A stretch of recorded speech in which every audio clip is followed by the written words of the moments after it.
Bismillahirrahmanirrahim. So for the remaining part of chapter 8, we will talk about testing connectivity. So how we verify the connectivity to a specific host or to a specific network. So for that we use ICMP protocol. ICMP protocol, of course we have ICMP4 and ICMP6.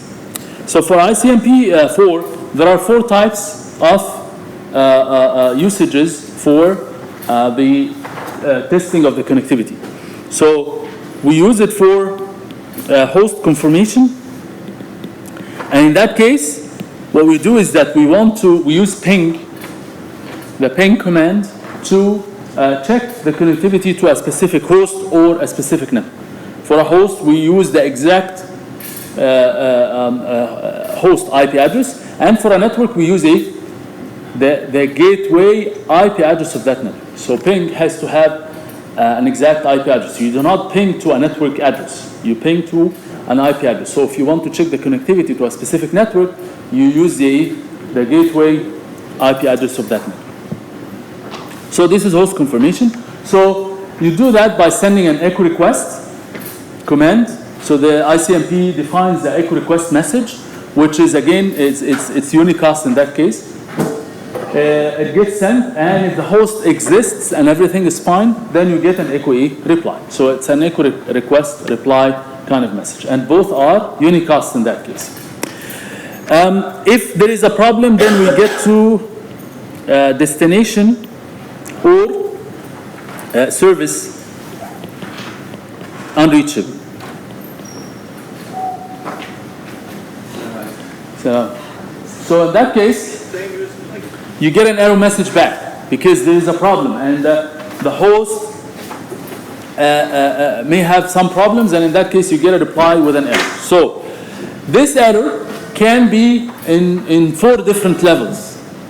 So focus here. So there is this error can be 0, which stands for network unreachable. For network unreachable, what happens is that the router receives the echo request, and then the router consults the routing table, and it finds that the network that this address belongs to does not exist in the routing table. Okay? So the router in that case replies back to the source to tell the source that the network itself is unreachable. Or the host is unreachable. So in that case, the router finds the network, but it does not find the host in that network. So in that case, the router will send back an echo reply with error code 1 to indicate that the host itself is unreachable. Or it may be protocol unreachable. So the host exists on the network, but when the host receives the echo request, it finds that the ICMP protocol is not running well on the network layer of the host, or there is a problem with the TCP/IP stack of that host. Then in that case, it replies back with a protocol unreachable or port unreachable. So ICMP protocol is running on the host in the network layer, but ping actually uses a specific port address. There is a default port for ping. So on that port, on the host side, there is no application running to pick up this message, which means that the host has opted not to respond back to the ping commands. And it's up to the host to decide whether it responds back to ping or not. So protocol and port unreachable here indicates that there is no application listening to that port, and therefore the host in that case will send a reply back as part of the ICMP protocol, will send a reply back, but the reply back will not be okay. The reply back will have an error, and the error is port unreachable. Okay? So So destination and service unreachable, that's one category of error messages. The other thing is time exceeded. So for time exceeded, what we check is actually the TTL or the hop limit. Remember, for TTL for IP version 4 and hop limit for IP version 6. TTL here means that the router, while processing the ICMP message, the echo request, it decrements the TTL and it finds that the TTL is 0, so it has to reply back with an error, and in that case the error is not host or network unreachable. In that case it's time exceeded. How does the host that initiates the string know the TTL at that time? Like it moves on and the TTL decreases. How does the host know? It doesn't. So the host will send it through the router, okay? And the TTL gets arbitrarily assigned in the packet depending on the operating system. I think Windows by default puts it as 255. Unix, I think they use 25, something like that. It depends. But actually, time exceeded has another type of usage, which is what we will talk about in trace routing. Okay, so time exceeded will not always indicate an error, and I'll tell you why. The fourth category is route redirect. And route redirect is just that the router will inform the source or will inform the hosts on the network that there is now a better route for this destination. It does not indicate an error in that case, but it indicates that I have a better route for this same destination. So this is for ICMP version 4, and we use that as part of the ping command. So ping is used to check the connectivity to the host or to the network. There is also a trace route. For trace route, we want to check not the connectivity to a particular host, but the probable route to that host. The probable route to that host, which means that we want to check when we access a specific remote host on a remote LAN. Which router do we go through? Okay? Which routers do we go through? And I say probable route because, as we said, IP protocol is connectionless, which means that each packet may take an independent route. And you could actually use a route now, and after 1 hour you use another route. So there is no guarantee that the packet from a specific host to a specific destination will take the same route all the time. ماشي? So trace route will give you one possible or one probable route, but not necessarily this is the route that you will get all the time.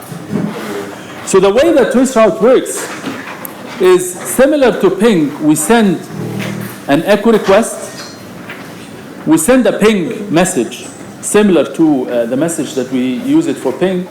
But in that case, the trace route sets the TTL. So what happens is that this source wants to check the probable route to another remote host. Okay? So the host 10001 wants to check the probable route to this particular remote host. So what happens is that trace route will send an ICMP message with initially a TTL of 1.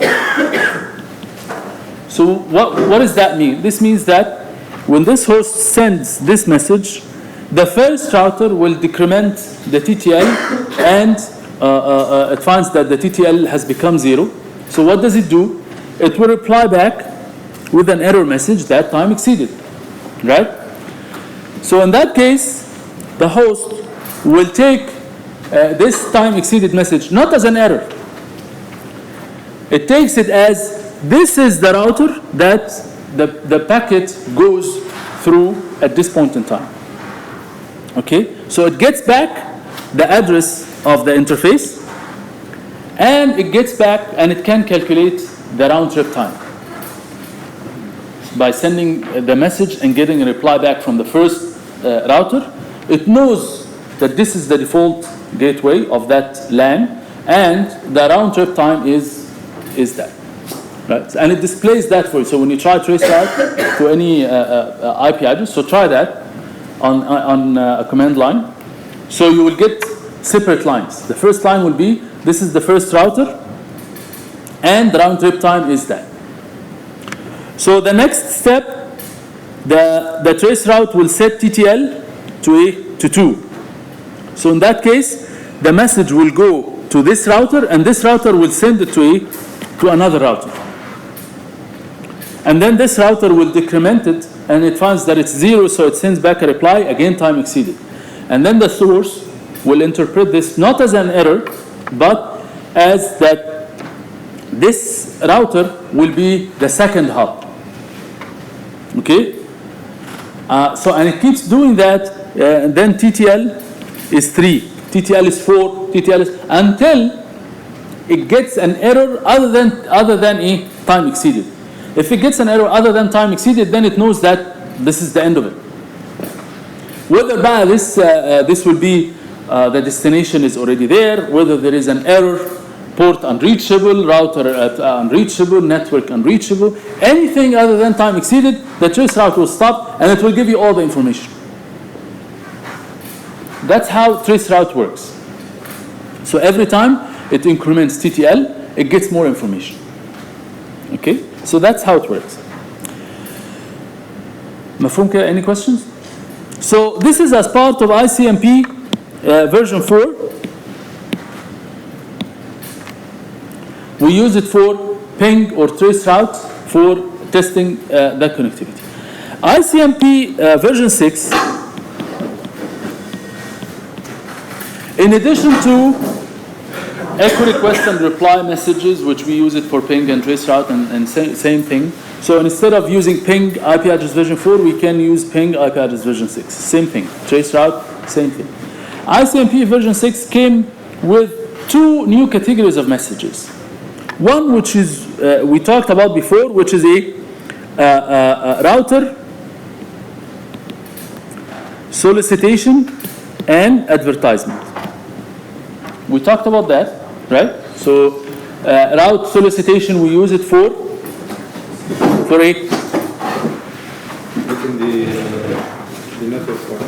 getting the addressing information from the router or from the DHCP, depending on which option we're talking about. Slack only or Slack combined with DHCP or DHCP only, right?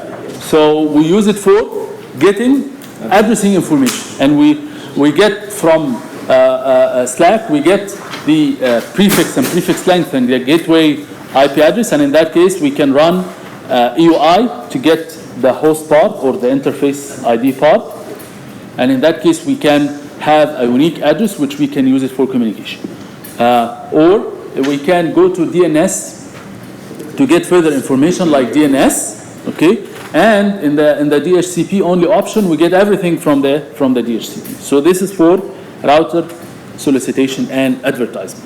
So that part is done. There is also network solicitation and advertisement. Sorry, not network, sorry, neighbor solicitation and advertisement. Neighbor solicitation and advertisement. Get it from a host? So in that case, we use it for address resolution protocol, similar to ARP. Okay, so ICMP integrates the functionality of ARP into ICMP version 6. So in that case, the purpose is that we want to get the physical address that corresponds to a particular IP version 6 address. Okay, so this is not to get addressing information, IP addressing information. This is to get the physical address that corresponds to a particular IP address. So in that case, well, router solicitation and advertisement, as I said before, both router solicitation and router advertisement, both are a broadcast, right? Because router advertisement, I send the message to everyone, because the information contained in the route advertisement is common to all hosts, right? For the case of for the case of neighbor solicitation and advertisement, The request will be broadcast similar to ARP, but the reply will be unique. So the request or the neighbor solicitation will ask everyone who has the physical address that corresponds to this particular IP address version 6. Okay? So in that case, I want to resolve, or I want to realize the physical address that corresponds to a particular IP address. Okay? Which is used for address resolution.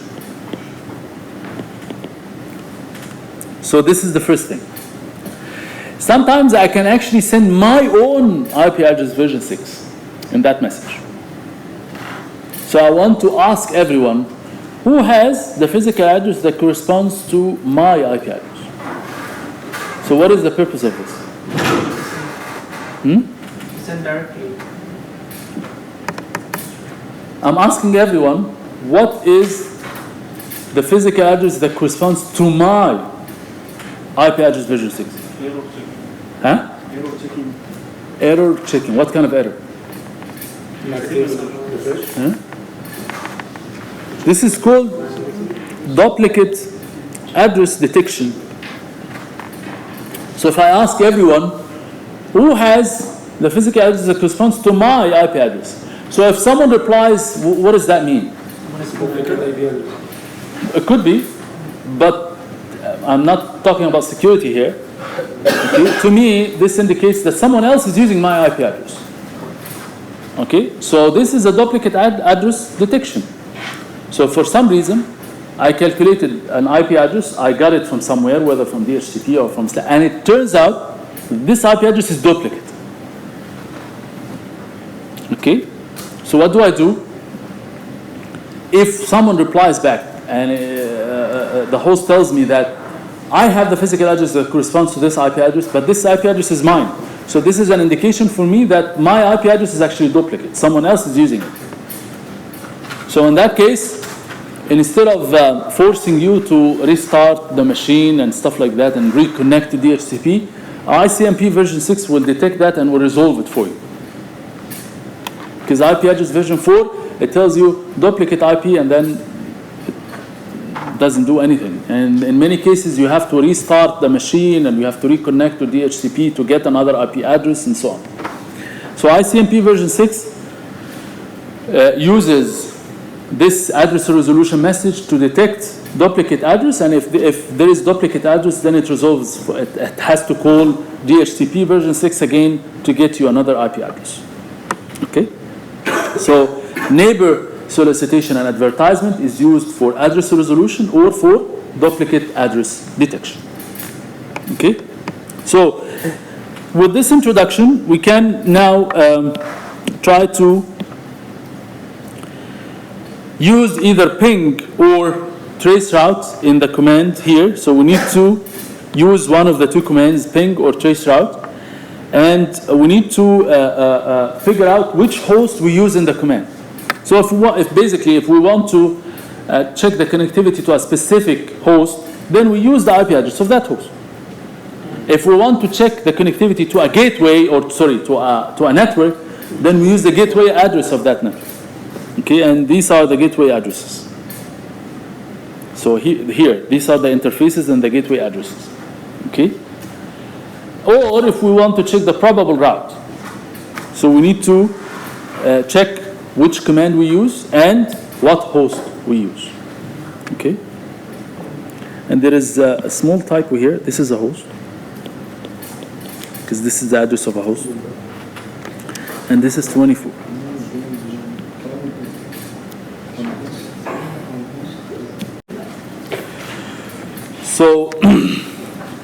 So then TCP/IP we ping loop back. To check the local network, we can use the local default gateway, or to check the remote network, which we ping the default gateway of that network. Host 002, this one, wants to check the connectivity to the local printer. So in that case, I have a ping local printer, like any other host. It has an IP address. This is the printer, right? So it has an IP address. Local printer. So you have to know the IP address, or you have to know the name of the printer. If you know the name of the printer, then you have to go through DNS, okay, domain name system. You have to go to get the IP address, and then you ping that IP address. In the same LAN as me? In the same network? It doesn't necessarily have to be in the same network. You have to know the IP address of any host you want to communicate with. Okay, whether in the local network or the remote network. This is unlike a physical address. Physical address, it has to be local, right? مفهوم? Physical address has to be local. But the IP address doesn't necessarily have to be in the same LAN. Could be in a remote LAN. No, I'm talking about the local printer. This question, it's in the same network. And I'm telling you the local printer because this is the remote printer. So the local printer معناها the printer that exists with that host on the same LAN. Or if I tell you the remote printer, then this is the one. He's saying the host is in that other LAN, the right LAN, 10.0.1.1. The 10.0, well, the host 10.0.0.2, which is here. Oh, yes. Yes, this is the host. Okay? So it wants to connect to the local printer. If it's 10.0.1.2 or 10.0.1.1, then this is the host, and this is the local printer of that host. Right? Because this is the local printer that exists on the same LAN of that host. But in our case, this is the host, so this is the local printer. In other words, local printer معناها it has to be an IP address that belongs to the same network. So again, it's ping, and the IP address is 10.0.0.253. Okay, which is this local printer. If I tell you ping the remote printer, then it has to be this one. Okay, and then the last one, host 10.0.0.1, again here, wants to check the probable route. So the command is trace route. Okay, and this is a host, so I put the host as is, right? So trace route to that host address, which means that trace route will have to again send message using TTL equal to 1. It does the procedure that we talked about. Doctor, the switch with the TTL be decremented? No. Switch does not have a network layer at all. It doesn't deal with anything related to IPs, IP layer, except, well, on a layer 3 switch. On a layer 3 switch, it uses both physical address and network address. Okay, this is the only exception. Okay. We talked about this in previous chapter. Layer 3 switch, it uses for switching both the physical address and the IP address. Okay, for switching as part of the network access layer. Okay. Type. So basically, this is the end of chapter 8. Okay, so now we finished chapter 8 altogether. So we'll just the introduction of chapter 9. So chapter 9, as you will find, chapter 9 does not talk about anything new. Okay, so chapter 9 is heavy calculations based on what we have tried before. So just to calculate the subnet address and calculate the range of host addresses, broadcast address, network address, and all of this. Okay, the main issue in chapter 9 is that you have a big network like in QU here. Any organization can divide its network to labs and departments and things like that. So you have, by default, you have different rooms or different departments or different labs or classes or something like this. And each lab is actually a LAN like this. So you have, for example, this is like HR department. You have another switch connected with some hosts. And this is, for example, finance department. And you have another LAN here. and this is another department, whatever department. Okay, so the question now, how can I integrate all these networks together? As an organization, I have these LANs. Now I have the choices. I have two choices. Either to use a flat design, which means connect these networks to another switch, okay, and from this switch connected to a main switch, and from this switch connected to the default gateway to connect to the internet.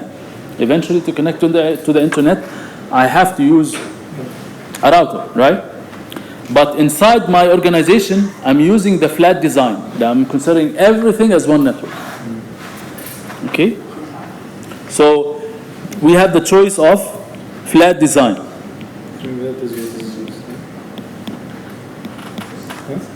No.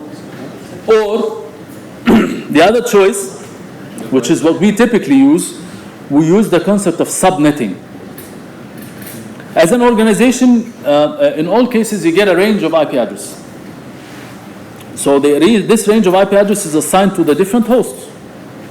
Each host and printer and each peripheral or each device will have an IP address. Okay? But the question here, the question is subnet or not to subnet? Divide this big network into subnetworks, or don't divide this network into subnetworks. Dividing to subnetworks is about using routers, local routers, okay, which will then connect to other routers, which will then connect to the main router. So instead of using switches, okay, we use routers. If we use switches only, or hubs, we actually technically use the flat design, which means that all the hosts and devices in this network will be in a one huge LAN, right? Or if we use routers, local routers in different places, then what we technically do is that we use the concept of subnetting. Okay? So the question now, what's good and bad about each approach? What's good and bad based on what we have studied before? What do you think is good about the flat design? At least what do you think is bad about the flat design, which will be good for subnetting? Okay? And what's bad in the subnetting that you think is good for the flat design? Okay? So we need to brainstorm here and come up with some issues, and then we can discuss. But actually, let's talk about other issues. The flat design talks about one network as one broadcast domain.